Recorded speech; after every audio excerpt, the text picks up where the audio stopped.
It was a morning like any other at St. Helena Hospital. The hallways were filled with professionals in white coats, patients, and families rushing about, but something special lingered in the air.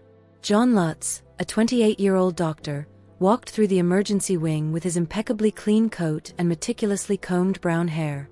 He reviewed his shift notes as his green eyes gleamed under the light streaming through the wide windows. John was not only known for his technical expertise, but also for the human way he treated each patient. The only child of a renowned surgeon and a university professor, he had grown up surrounded by privilege but found true satisfaction working in a public hospital, serving those who needed it the most.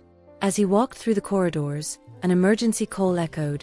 A young woman had been hit by a car on her way to work. John rushed to assist. Upon arrival, he found Cristine Mendez, a 23-year-old woman, unconscious on the stretcher. Her brown hair was spread across the white sheet, and her navy blue uniform from the store where she worked was neatly pressed, even amidst the chaos of the accident. Little did John know, he was about to be deeply impacted by the story of this young woman. Cristine was an extraordinary person. Every day, she woke up at 6 a.m. to help her parents with the small family grocery store. Among fresh bread and bottles of coffee, she dreamed of the day she could study psychology. In her simple room, decorated with magazine cutouts, photos of places she wished to visit, and small thank-you notes from customers, Cristine maintained an infectious optimism despite the financial difficulties she faced. On that fateful morning, Cristine was hurrying to catch the bus that would take her to the mall where she worked as a sales associate. But as she crossed the street, she was struck by a car. Now she was under John's care, who had no idea how profoundly his life would change because of her. In the first few weeks, Cristine remained in a coma. John limited himself to technical visits, adjusting medications and checking test results, but the emptiness of that room left him unsettled. One day, upon entering, he found Cristine's father sitting beside the bed, holding a worn psychology book. The man clutched it tightly, as if that object could somehow bring his daughter back. Through silent tears, he murmured that it was her favorite book. The cover was worn, with dog-eared corners from frequent use, and the title, Developmental Psychology, caught John's attention. Curious, he picked up the book at the end of his shift, and as he read, something happened. On the margins of the pages, there were small notes written in a delicate yet firm handwriting. "Compassion is the key to understanding others," one highlighted passage said. Another read, "Never underestimate the impact of a kind word." Further ahead he found, "One day, I will make a difference in someone's life." Each phrase seemed to whisper directly to him, touching something deep within that he hadn't even realized existed. John felt strangely connected to the young woman. A woman he barely knew, yet who had already left a mark on his soul. He looked at Cristine, so fragile in that bed, and wondered how she could see the world in such a sensitive and genuine way. He began to imagine her voice, the gentle tone she might have used while writing those phrases. Why did this affect him so deeply? Perhaps, he thought, because those words held answers he had been seeking for years. From that day on, he allowed himself to spend longer moments in Cristine's room. Between visits, he brought the book with him and read aloud, as if she could hear him. As he read, he felt an unusual calm, as though the words were connecting them in a silent, intangible dimension. Every underlined sentence felt like an invitation to reflect on life, on what truly mattered. The loneliness he often carried seemed to fade when he was by her side, even if she couldn't respond. It didn't take long for Cristine's room to become a silent refuge for John. He adjusted the curtains so sunlight could filter softly into the room, brought fresh flowers to brighten the space, and organized the books beside her bed as though preparing the room for her awakening. Even without hearing her voice, he began to know her. Each note told a story, every underlined passage revealed a passion. Gradually, without realizing it, the woman who slept began to change the way he saw the world, and more importantly himself. From that moment, John dedicated even more time to Cristine's room. He brought fresh flowers, adjusted the curtains to make the room feel warmer, and read aloud passages from the book. Even without knowing if Cristine could hear him, he felt that it created a special connection between them. His interest went beyond professionalism. He was deeply moved by the woman she was, even without having exchanged a single word with her. 6 months passed, and the medical team began to notice signs of more intense brain activity. During one of his visits, John noticed Cristine's eyelids trembling faintly. He called the team, and monitoring intensified. Days later, Cristine opened her eyes for the first time. Her movements were still limited, and her voice was weak, but something happened in that instant. She looked at John, and even without fully understanding, a faint smile appeared on her lips. As if somehow, she recognized him. A distant echo of familiar voices, perhaps, or the calm and steady sound of his voice reading to her during those endless days of silence. John froze for a moment. His heart raced. He had read about people in comas who could hear the world around them, as though the mind found ways to cling to life even when the body wouldn't respond. And now, seeing that smile, he knew. She had heard him.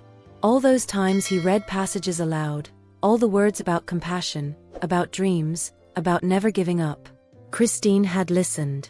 She might not yet know who he was, but the sound of his voice had been an invisible thread connecting her to the world.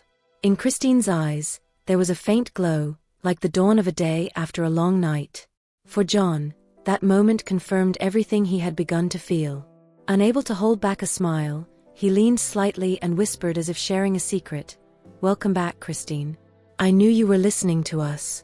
His heart filled with hope, and in that smile, he saw the promise of a future beginning to take shape between them.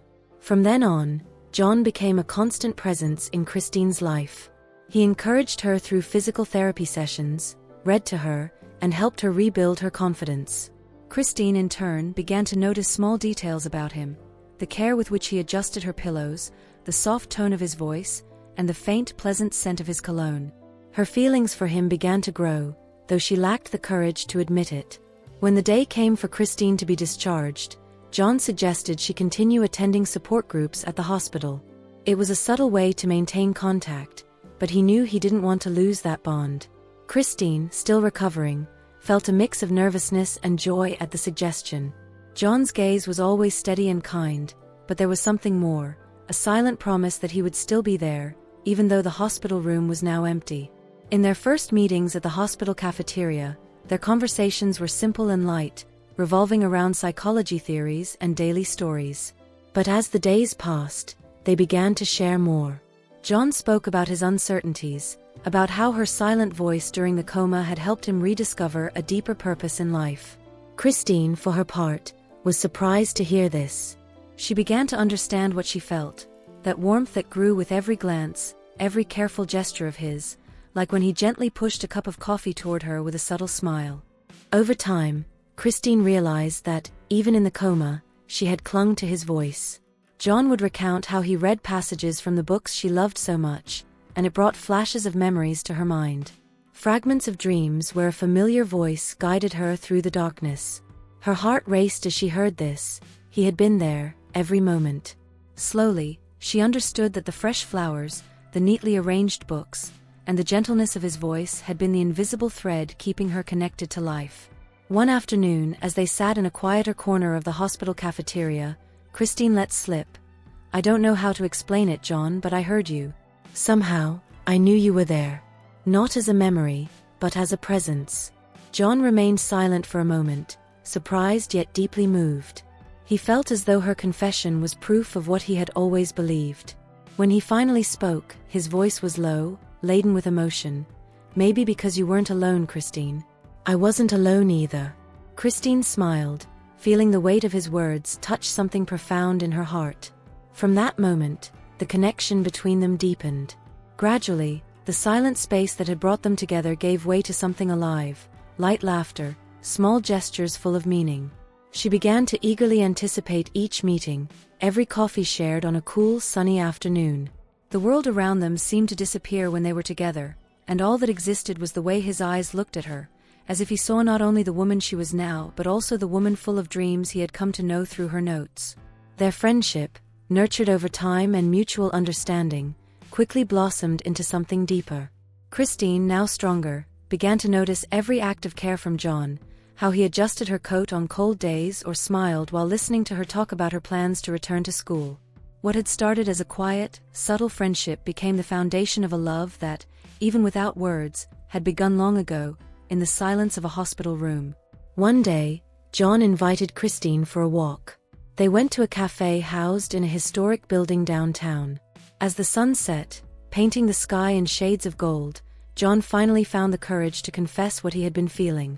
Taking a deep breath, he said, "Cristine, from the day I saw you in that hospital room, something changed in me. Every detail about you, your notes in the books, the stories your parents told me, has inspired me more than I ever imagined. And when I read to you, it was as if the silence didn't exist. It was like you were there, listening to me." Cristine looked at him, her eyes shining, her heart racing. Her voice came out soft, trembling with the emotion she felt. "John, I don't know how to thank you. When everything was dark and silent, it was your voice that reached me.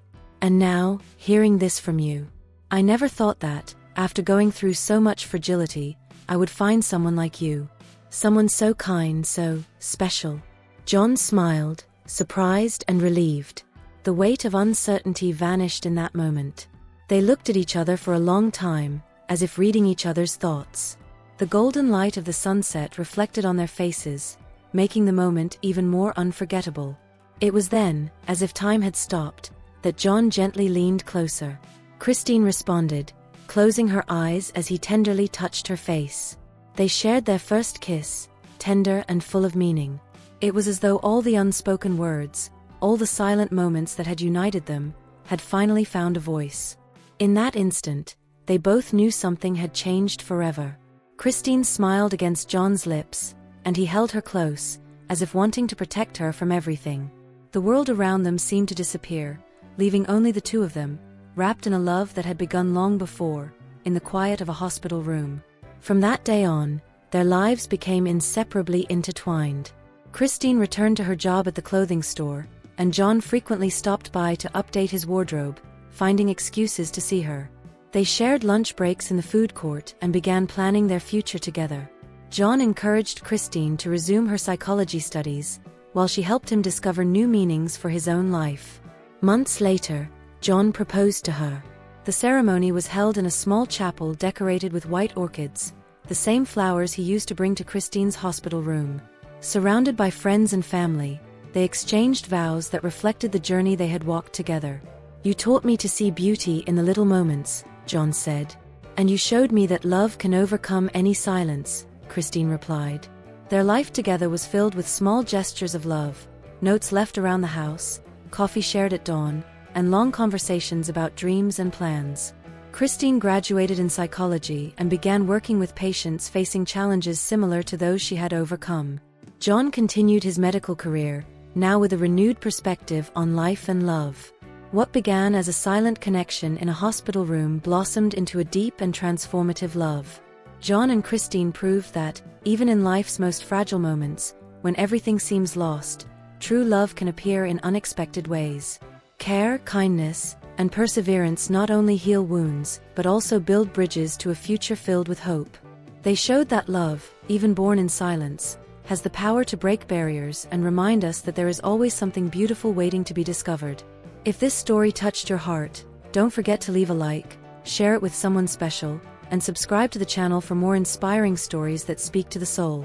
Love can be found anywhere, and who knows, maybe the next story will be yours.